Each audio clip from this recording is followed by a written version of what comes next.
You've been pushing hard, trying to get stronger, faster, better. You think you're doing everything right. You hit the gym, you eat clean, and when you can't get that full night of rest, you pop a little pill to help you sleep.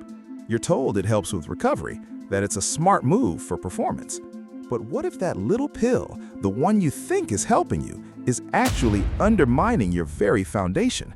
According to a growing body of research, that sleep aid might be quietly dismantling your hormonal health, specifically targeting the very thing you're trying to build, testosterone. Let's look at the science. Your body doesn't just produce testosterone on a steady, even drip. It operates on a strict schedule, a rhythm tied directly to your sleep. Think of your night as a factory for your most powerful hormones. The prime time for production, as shown in the Journal of Clinical Endocrinology, is during slow-wave sleep, or SWS. This is the deepest, most restorative stage of your sleep cycle. It's when your body truly repairs and rebuilds.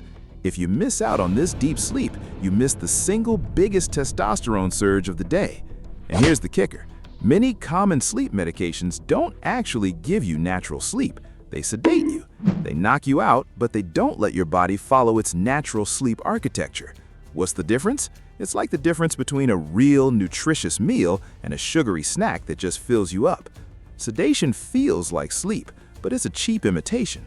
A 2017 study from UCSF used EEG scans to look at the brain waves of people on benzodiazepine-class sleep aids. The results were clear. These drugs significantly suppress that all-important slow-wave sleep. They essentially shut down the hormone factory. So, while you're unconscious, your body's natural anabolic cascade, the release of testosterone, growth hormone, and IGF-1, is blunted. You wake up feeling like you slept, but from a hormonal perspective, your body has been shortchanged. It's a physiological counterfeit. And here's where it gets tricky. This can create a dangerous feedback loop.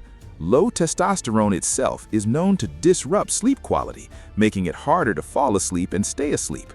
So you feel tired, you take a pill to sleep, that pill lowers your testosterone, which in turn makes your natural sleep worse. It's a self-reinforcing trap. To escape, you need to understand which compounds are doing the damage and which might actually help. Not all sleep aids are created equal. Researchers at Harvard Medical School have identified benzodiazepines and the so-called Z drugs as major culprits in suppressing deep sleep. A 2021 meta-analysis in Sleep Medicine Reviews found a direct link between long-term Z drug use and lower morning testosterone levels in men under 45. On the other hand, some compounds are safer. A 2021 clinical trial found that melatonin, for example, doesn't significantly alter your sleep architecture.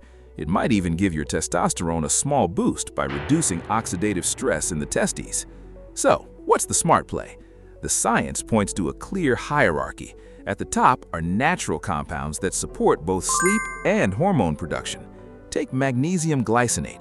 A study in the Journal of the International Society of Sports Nutrition found that trained athletes who supplemented with it for just 4 weeks saw a 26% increase in free testosterone and spent more time in deep sleep.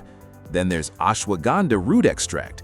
Clinical trials in India showed it could cut stress hormone cortisol by 28% while boosting testosterone by up to 17%, all without messing with your sleep cycles.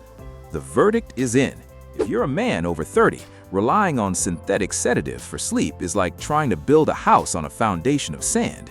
Your sleep window is your testosterone window. Protect one and you protect the other. And here's something to think about until next time.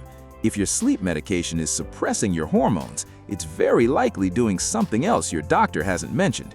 It could be disrupting your cortisol rhythm in a way that directly accelerates fat storage, especially around your waist. We'll break that down in the next episode.